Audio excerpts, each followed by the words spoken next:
حروف آخر ہے جو حشر تک کے لیے خاتم الانبیاء آپ صلی اللہ علیہ وآلہ وسلم کی ذات ہے۔ السلام علیکم ناظرین، میں ہوں وسیم اکرم اور آپ دیکھ رہے ہیں ناظرین، ہم آپ کے لیے آج ایک انتہائی اہم ویڈیو لے کے آئے ہیں۔ آج ہم بات کرنے جا رہے ہیں عقیدہ ختم نبوت کے حوالے سے کہ اسلام میں اس کی کیا اہمیت ہے۔ اور اکثر لوگ عقیدہ ختم نبوت کا نعرہ تو لگاتے ہیں، لیکن اصل معنوں میں اس کی قدر کا یا اس کے معنی کا معلوم ہی نہیں ہوتا۔ آج ہم نے ایک شخص کو دعوت دی ہے، جو وہ شخص تو عام ہو سکتے ہیں لیکن وہ جو کام کر رہے ہیں وہ ہرگز عام نہیں ہیں۔ اور عقیدہ ختم نبوت کے حوالے سے ایک جماعت ہے جو جماعت احرار اسلام پاکستان، جس کے بانی سید عطا اللہ شاہ بخاری صاحب رحمہ اللہ جو آج ہم میں نہیں ہیں، انہوں نے اس جماعت کی بنیاد رکھی اور اس جماعت نے بہت ہی ختم نبوت کے حوالے سے خدمات دی ہیں۔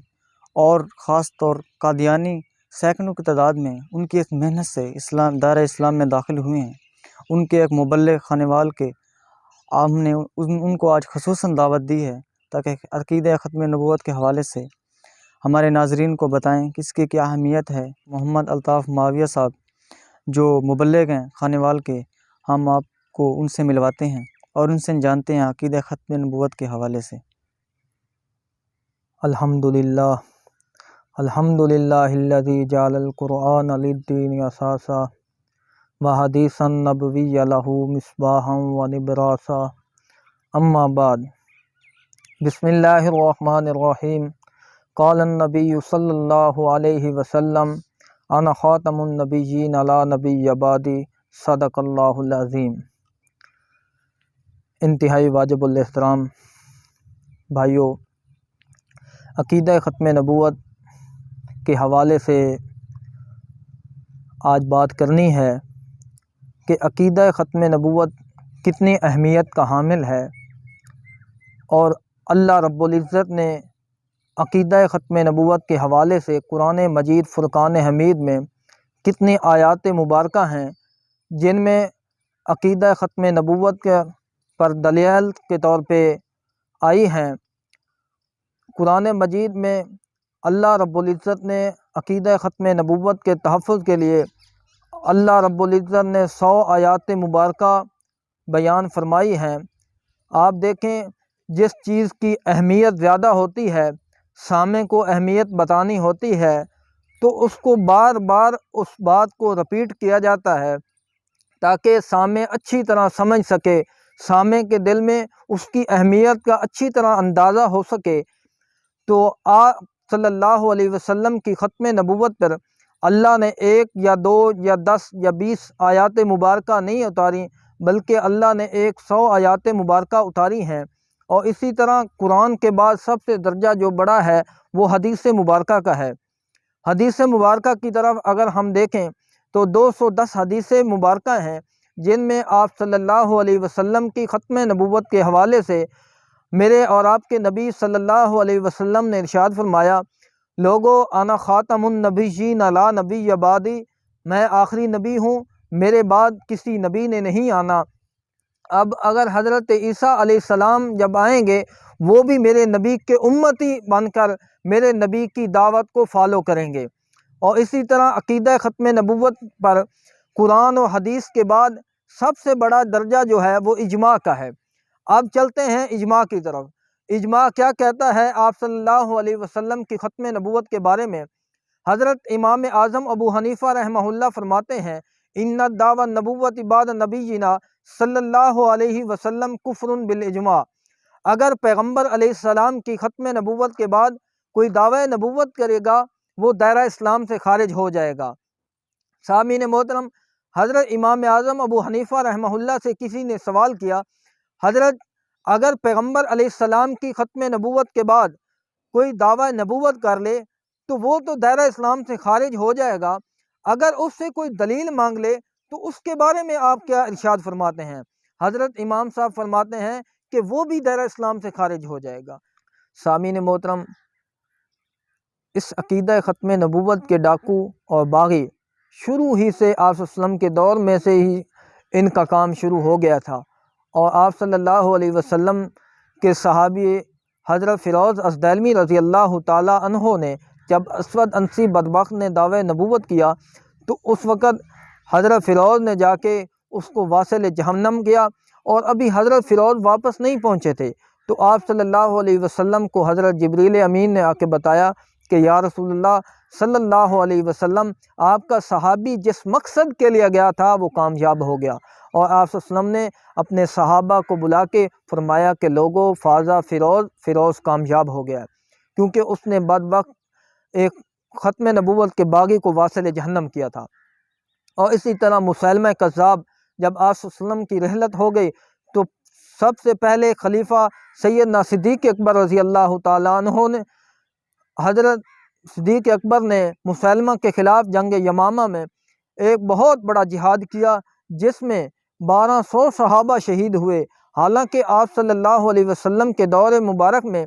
259 یا 258 صحابہ شہید ہوئے ہیں، لیکن جب پیغمبر کی ختم نبوت کی باری آئی ہے تو پیغمبر کے صحابہ نے اپنا سب کچھ لٹا دیا اور پیغمبر کی ختم نبوت پہ جام شہادت نوش کر گئے۔ اور اسی طرح جب مرزا غلام محمد قادیانی بدبخت نے انگریز کے کہنے اور ان کی ایجنٹ ہونے کے بھرپور ثبوت دیا اور ختم نبوت پہ دعویٰ کیا، تو اس وقت ہمارے اکابرین نے، تمام مکاتب فکر نے مل کر، اس میں یہ تخصیص نہیں ہے کہ دیوبندی تھے، بریلوی تھے، اہل حدیث نے، بلکہ سب نے مل کر آقا کی ناموس کے تحفظ کے لیے کام کیا، اور مرزا غلام محمد قادیانی کی ذریت کو یہ پیغام پہنچایا کہ ہم ہر مسئلے میں علیحدہ ہو سکتے ہیں، لیکن آقا صلی اللہ علیہ وسلم کی ختم نبوت پہ ہم کسی طرح کا سمجھوتا برداشت نہیں کر سکتے، اور ہم ایک ہو کر کھڑے ہوں گے اور پیغمبر کی ناموس کا دفاع کریں گے۔ اور انہی اکابرین میں سے ایک اکابر حضرت امیر شریعت سید عطا اللہ شاہ بخاری رحمہ اللہ ہیں۔ حضرت سید عطا اللہ شاہ بخاری رحمہ اللہ سے کسی نے سوال کیا کہ حضرت آپ کی زندگی کے ایام کیسے گزر رہے ہیں؟ تو حضرت نے فرمایا کہ لوگوں، میری آدھی زندگی جو ہے وہ جیل میں گزری ہے اور آدھی ریل میں گزری ہے۔ وہ حضرت کی زندگی جیل اور ریل میں جو ہے وہ کسی دنیاوی مقصد کے لیے نہیں تھی، بلکہ خالصتاً آپ صلی اللہ علیہ وسلم کی ختم نبوت کے تحفظ کے لیے گزری تھی۔ تو ہمارے اکابر نے صحابہ سے لے کر آج تک اتنی محنت کر کے اس عظیم مشن کی ختم نبوت کی تحفظ کیا ہے، تو ہمارا بھی حق بنتا ہے کہ ہم مسلمان ہیں۔ دیوبندی، بریلوی، اہل حدیث والا یہ جو لیبل لگے ہوئے ہیں، ان کو ایک طرف رکھ کر پیغمبر علیہ السلام کی ختم نبوت کا تحفظ کریں، اور اس کام کو اتنا فالو کریں کہ رہتی دنیا تک پہلے ہمارے اکابر نے ہم تک پیغام پہنچایا ہے۔ سامعین محترم، حافظ الحدیث حضرت مولانا محمد عبداللہ درخواستی رحمۃ اللہ علیہ رحیم یار خان کے بہت بڑے محدث گزرے ہیں، جن کو 1,00,000 زبانی حدیث مبارکہ یاد تھیں۔ تو حضرت کے دل میں خیال آیا کہ حج پہ جاتا ہوں، وہاں جا کے پیغمبر علیہ السلام کے روضے پہ بیٹھ کر درس حدیث دوں گا اور وہیں رہوں گا۔ تو جب حضرت نے وہاں حضرت پہنچے تو آپ صلی اللہ علیہ وسلم کے روضے پہ درس حدیث شروع کر دیا۔ کچھ ہی دن گزرے تھے تو آپ صلی اللہ علیہ وسلم کی زیارت ہوئی، اور آپ نے فرمایا کہ عبداللہ درخواستی پاکستان واپس لوٹ جاؤ، وہاں جا کے میری ختم نبوت کا کام بھی کرو، اور میرے بیٹے عطا اللہ شاہ بخاری کو میرا سلام کہنا، اور اسے کہنا کہ بیٹا تو ختم نبوت کا کام کر، میں تیرے لیے گنبد خضرا سے جھولیاں پھیلا کے دعائیں کر رہا ہوں۔ یہ عظیم کام کی عظیم برکات ہیں۔ اور محدث کبیر دارالعلوم دیوبند کا چشم و چراغ حضرت مولانا محمد انور شاہ کاشمیری رحمہ اللہ فرمایا کرتے تھے کہ جس آدمی نے ایک لحظہ کے لیے بھی ختم نبوت کا کام کیا، میں انور شاہ اسے جنت کی ضمانت دیتا ہوں۔ یہ بہت بڑا اہم کام ہے جس سے آج امت مسلمہ غافل ہو چکی ہے، اور قادیانی بدبخت اتنی لابیاں سے کام کر رہے ہیں، اتنی تیزی سے کام کر رہے ہیں کہ آپ اور میں سوچ نہیں سکتے۔ تو ہمارا بھی حق بنتا ہے، اگر وہ غلط نبی، غلط ایک جھوٹے آدمی کی اتنی پیروکاری کر کے اس کی تبلیغ کو پھیلا رہے ہیں، تو ہمارا حق بنتا ہے، ہم مسلمان ہیں، ہم نے کلمہ پڑھا ہے لا الہ الا اللہ محمد رسول اللہ، تو ہمارا حق بنتا ہے کہ ہم ختم نبوت کا تحفظ کریں۔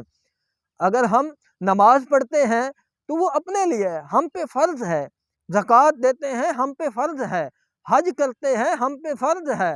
روزہ رکھتے ہیں ہم پہ فرض ہے، اسی طرح ختم نبوت کا تحفظ بھی ہم پہ فرض ہے، یہ بھی عقائد میں سے ہے۔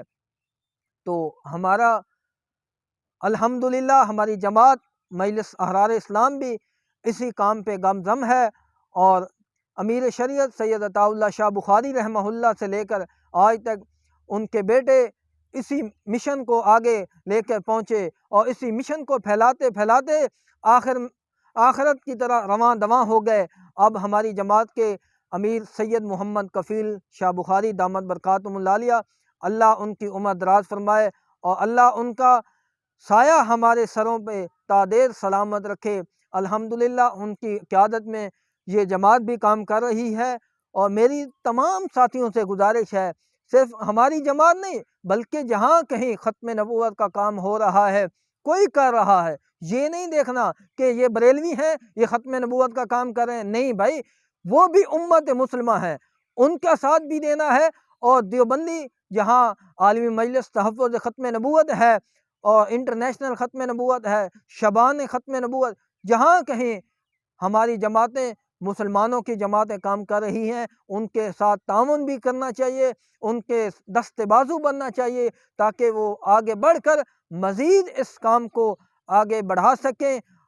آپ سے بھی گزارش ہے، آپ انشاءاللہ ضرور ان کے ساتھ معاونت بھی کیا کریں، اور ان کے رکنیت بھی کروائیں۔ ختم نبوت کی رکنیت کروانے کا یہ فائدہ ہوتا ہے، ایک بزرگ کے بارے میں سنا کہ وہ بزرگ فرما رہے تھے کہ جو رکنیت ہے یہ آپ صلی اللہ علیہ وسلم کا باڈی گارڈ بننا ہے۔ جس طرح ایک عام دنیا دار سیاست دان کا کوئی باڈی گارڈ ہوتا ہے، سیکورٹی گارڈ ہوتا ہے، تو اس سیکورٹی گارڈ کی اس کے ہاں کتنی اہمیت ہوتی ہے کہ اگر ہم رکنیت کروا لیں، اگر کام جتنا ہو سکتا ہے، ہر آدمی تو نہیں کر سکتا، ہر آدمی کے لیے سیکھنا پڑتا ہے، تو ہم اب رکنیت کروا لیں گے تو ہمارا حصہ بھی ملتا رہے گا، اور اس کے ساتھ ساتھ رکنیت کا یہ فائدہ ہوگا ہم نے کہ آپ صلی اللہ علیہ وسلم کا ہم سیکورٹی گارڈ اور محافظ بن جائیں گے۔ اللہ تعالیٰ سے دعا ہے کہ اللہ تعالیٰ مجھے اور آپ حضرات کو اس عظیم مشن ختم نبوت کے لیے قبول فرمائے۔ وآخر دعوانا الحمدللہ رب العالمین۔ جی ناظرین، آپ سن رہے تھے کہ محمد الطاف معاویہ صاحب آپ کو ختم نبوت کے حوالے سے بڑی اچھی طریقے سے سمجھا رہے تھے، اس کی اہمیت بھی بتا رہے تھے۔ تو آج ہم ان کے بہت شکر گزار ہیں کہ انہوں نے خصوصاً ہمارے لیے یہ وقت نکالا، اور ہمیں یہ بہت اہمیت والا مسئلہ جو تھا ہمیں بتایا ہے، اور مجھے امید ہے کہ آپ کو یہ ویڈیو بہت پسند آئی ہوگی۔ عموماً ہم طرح طرح کی ویڈیو آپ کے ساتھ شیئر کرتے رہتے ہیں، آئے دن ایک نیا ٹرینڈ لے کے آتے ہیں آپ کے ساتھ، جس میں یہ دینی بھی ہوتا ہے، دنیاوی بھی ہوتا ہے، سپورٹ والا بھی ہوتا ہے، انٹرٹینمنٹ بھی ہوتا ہے، تاکہ ہمارا چینل آل ان ون کا مقصد یہی ہے کہ آپ کو ہر طرح کی جو یہ دینی ہے، دنیاوی ہے، ان سے ہم منسلک رکھیں۔ اور ہم حضرت صاحب کا بہت بہت شکر گزار ہیں۔ حضرت صاحب، آپ نے ہمارے لیے وقت نکالا، اللہ تعالیٰ آپ کی عمر دراز کرے۔ ناظرین، اگر آپ کو یہ ویڈیو اچھی لگے تو اس کو شیئر کر دیں، اس کو لائک اور کامنٹس میں اس کی اپنی رائے ضرور دیجیے گا، اور ہمارے چینل کو بھی سبسکرائب کر رہے ہیں اگر جس نے ابھی تک نہیں کیا، تاکہ ہماری نیکسٹ جو بھی ویڈیو آئے گی آپ تک بر وقت پہنچ سکے۔ شکریہ، اللہ حافظ۔